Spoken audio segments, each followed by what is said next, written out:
Hi, I'm Ben Osterhouse, and I'm going to show you a string library that I made. There's a type of stroke called portato, and you do it when you have repeated notes and they're all square together, so you're doing them all in the same bow. What I like about portato is that there's a lot of variation and expression that you can put into those repeated notes. For oscillation strings, in order to go in depth with these repeated notes, I decided to record everything as arcs, and then this way, over the course of the crescendo and the decrescendo, I was able to do things with how I was doing the repeated notes, like how I was using my bow and accenting each note. So, looking at the interface, in the lower right corner we can see there are 4 different speeds of portato notes. So recorded at 120 BPM we have half notes.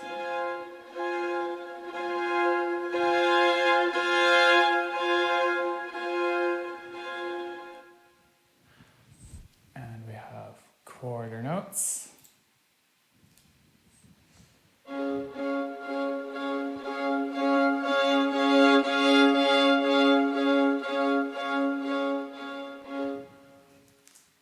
And then at 90 BPM, also quarter notes. And if I play these still with the project tempo set to 120, they'll be a little bit time stretched.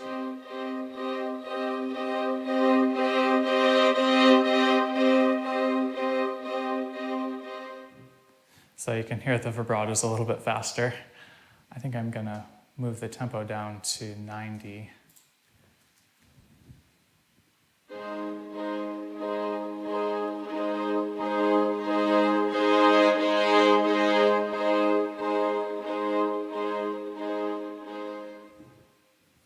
So there's that. And then the 8th notes.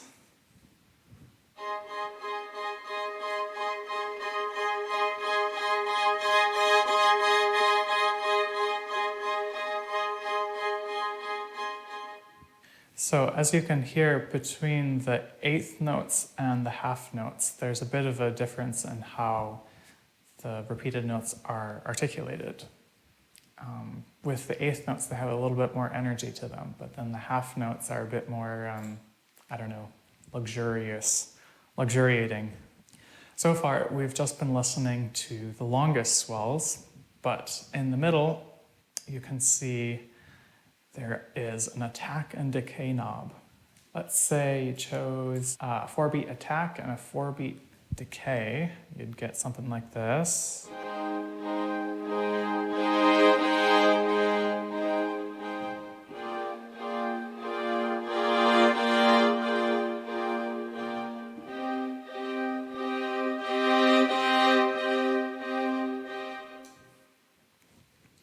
So that sounds nice. You could also make the attack and decay be different lengths, which I can see that being kind of useful.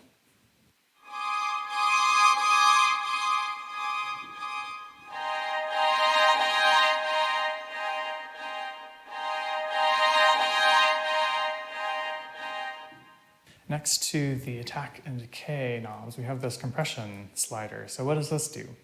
Well, obviously it compresses the dynamics, but this isn't just your regular compressor effect. It actually increases the intensity of an envelope, which brings up the volume of the soft parts of the swells.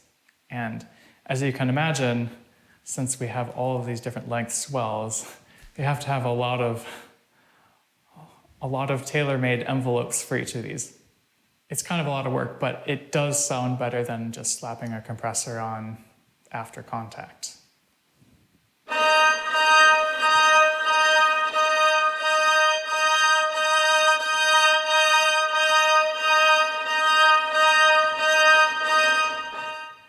The compression gives you some customization, some control over the shape of the arc, but if you want to have full control, you can go over to the expression tab.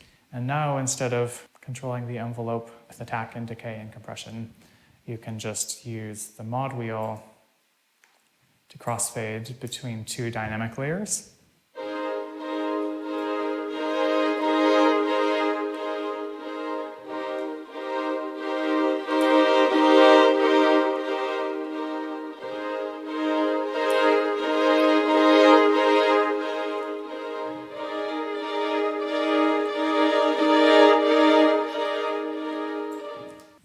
So far, the examples I've been playing have just been chords. And the other thing that you can do is not play them in time with each other.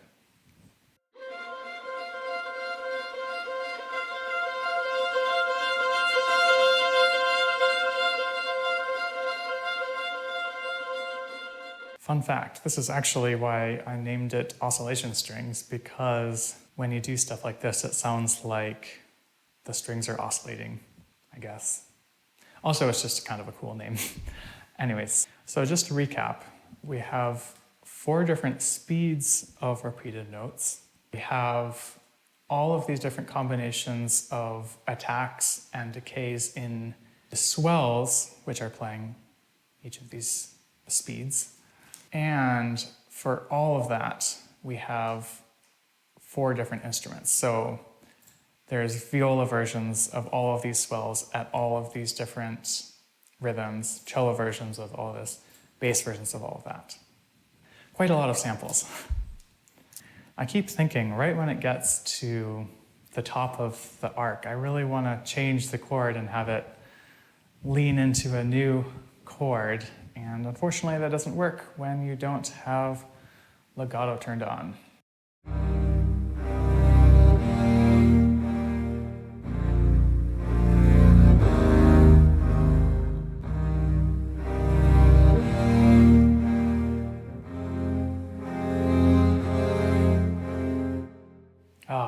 So much more useful.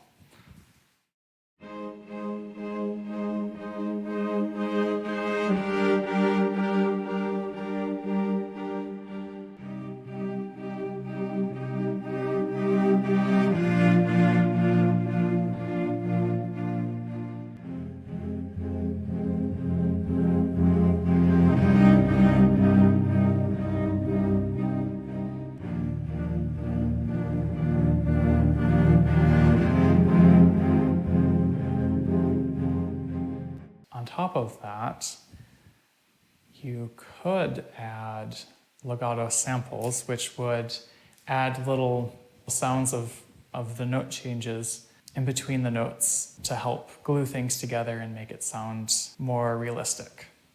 As you can see at the top, that more than doubles the amount of memory that's being used. And that's because you have to record all of the different intervals between all of the different notes. Okay, so no note change sample, but if I add the note like right after the beat so that you have almost the full length of a beat for the note change sample to take place, then you get something like this.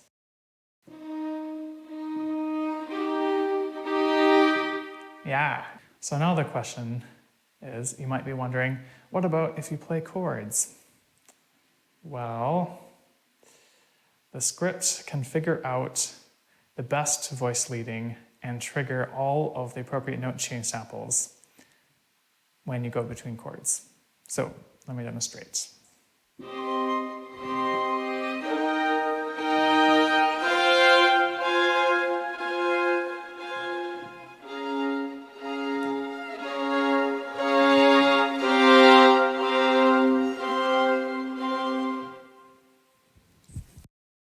All right, I think that covers everything that's included in the library.